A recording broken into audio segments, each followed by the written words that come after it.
The Cure, the English rock band that for decades has ruled over a dark and mysterious corner of music, has just released its first album in 16 years. Songs of a Lost World is moody and dramatic and also romantic and melodic. All of this should be music to the ears of fans who have loved the band since the 80s when they were releasing albums with names like Disintegration and Kiss Me, Kiss Me, Kiss Me.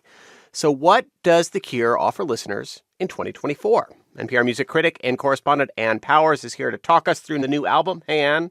Hey, Scott. How are you doing? I'm good. I'm a little surprised by this. Is it fair to call this a surprise? Well, yes and no. I mean, The Cure's been playing songs that are on this album on tour for a while, and fans knew it was coming. But what is a surprise, I think, is that this is one of the best rock albums of the year. It might be the best rock album of the year. I mean, the music sounds right in line with The Cure's classic albums like Disintegration, but it still sounds totally fresh and relevant, like the song And Nothing Is Forever.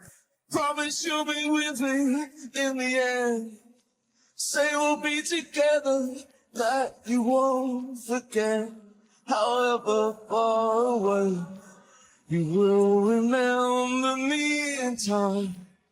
I mean, part of it is that this is really a band album. I mean, Robert Smith, the main guy in The Cure, he did write all of the songs on this record. But even though the group hasn't released an album since 2008, this version of the band's been touring with basically the same lineup for more than a decade. And man, they are tight. They are on fire. I want to shout out the rhythm section in particular. The drummer, Jason Cooper, and the bassist, Simon Gallup, they just keep this engine running even when the songs get really huge. Let's talk about Robert Smith, though, for a moment, because one of those guys who just seemed old for his time in his 20s, right? Now he's 65. Icon of ennui. Now he's 65, though. So how does that melancholy translate at this phase in the band's career? Well, you know, Scott, sometimes with an artist, you think, wow, they were always meant to be where they're at now. Yeah. And that's, to me, the essence of this record.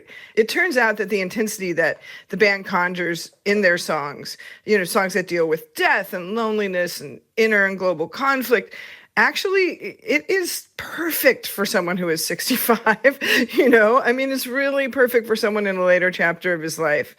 This album, Songs of a Lost World, addresses the deaths of several of his closest family members, his parents and his older brother, who was one of the guys who brought him into music. Mm-hmm. Smith's floating existential dread was always kind of his brand, you know? But now he's in a real face down with mortality, and that's very powerful. Like on this song, I Can Never Say Goodbye.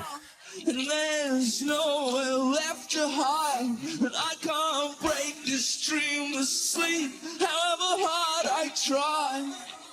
You know, The Cure is known for being gothy, but then they also have these huge hits like Friday I'm in Love, like a totally different sound. Any of that in this album?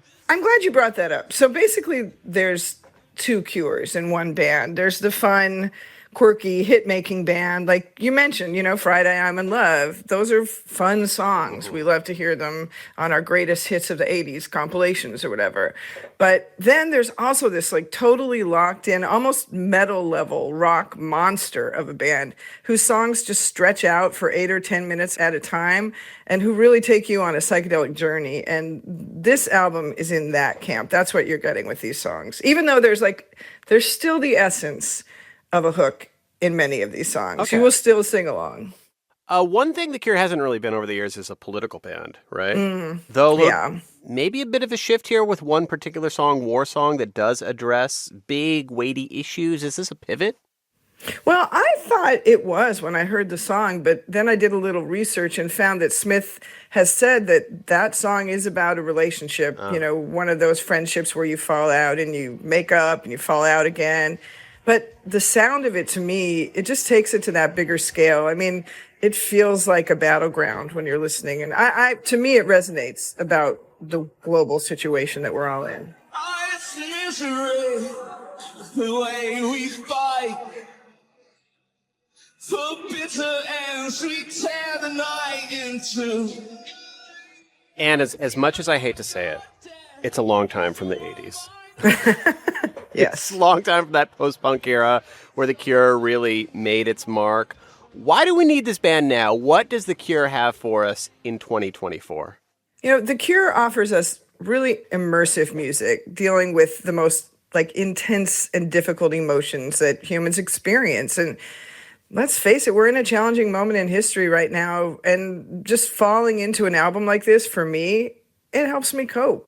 Well, that's a good thing. Yeah, we need it. That's NPR music critic and correspondent Ann Powers talking about the new album from The Cure called Songs of a Lost World. And you can hear more of her thoughts on the NPR Music podcast, New Music Friday. Thanks a lot, Ann. Thank you so much.